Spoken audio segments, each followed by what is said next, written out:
नमस्कार भक्तों, स्वागत है आपका। आज मैं आपके लिए आंवला नवमी की कथा लेकर आई हूँ। कार्तिक मास में आंवले की पूजा का बहुत महत्व है।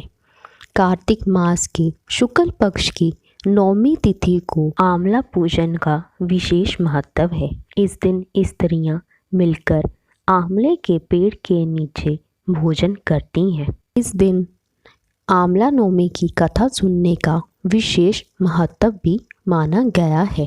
इसकी कथा इस प्रकार है। एक आंवलिया राजा था जो रोजाना 1.25 मन सोने के आंवले का दान करके खाना खाता था। एक दिन उसके बेटे बहू ने सोचा कि अगर राजा रोज़ इतना आंवला दान करेंगी तो सारा धन खत्म हो जाएगा। बेटे ने राजा से कहा कि ऐसे तो आप सारा धन लुटवा दोगे, अब से आप आंवले का दान नहीं करोगे।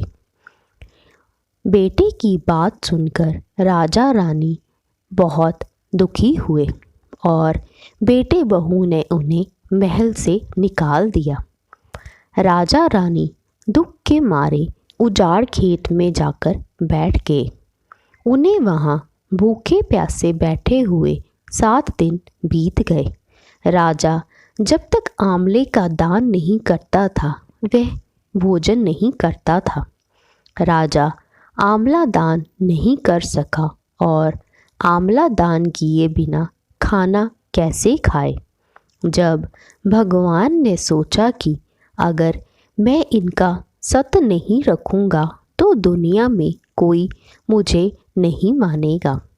भगवान ने राजा से सपने में कहा कि तू उठकर देख, तेरे पहले जैसा ही राजपाट हो रहा है, आंवले का पेड़ उग रहा है। राजा ने सुबह उठकर देखा तो उसका पहले जैसा राजपाट था, आंवले का पेड़ था। उसने सुबह उठकर आंवला दान किया और भोजन किया। वे लोग रोजाना पहले की तरह 1.25 मन सोने का आंवला दान करने लगे। उधर बेटे बहू के यहाँ अन्न का अकाल पड़ने लग गया। उनके यहाँ सभी देवी देवता रूठ गए। बेटे बहू को आसपास के लोग कहने लगे कि जंगल में एक आंवलिया राजा रहते हैं, उनके पास चले जाओ, वह तुम्हारा दुख दूर करेंगे। वे लोग वहाँ पहुँचे तो रानी ने उन्हें महल के ऊपर से देख लिया। उसने राजा से कहा कि बेटे बहू को काम पर रख लो, इनसे काम तो कम करवाना और मजदूरी ज़्यादा देना। एक दिन रानी ने अपनी बहू को बुलाकर कहा कि मेरे बाल धो दो। बहू सिर धोने लगी तो बहू की आंख में से आंसू रानी की पीठ पर गिर गया।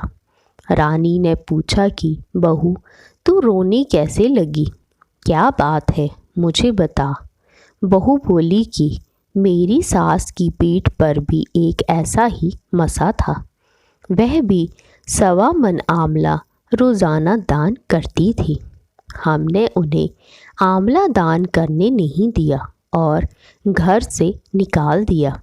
जब सास बोली कि हम ही तुम्हारे सास ससुर हैं, तुमने तो हमें निकाल दिया था, लेकिन भगवान ने हमारा सत रखा।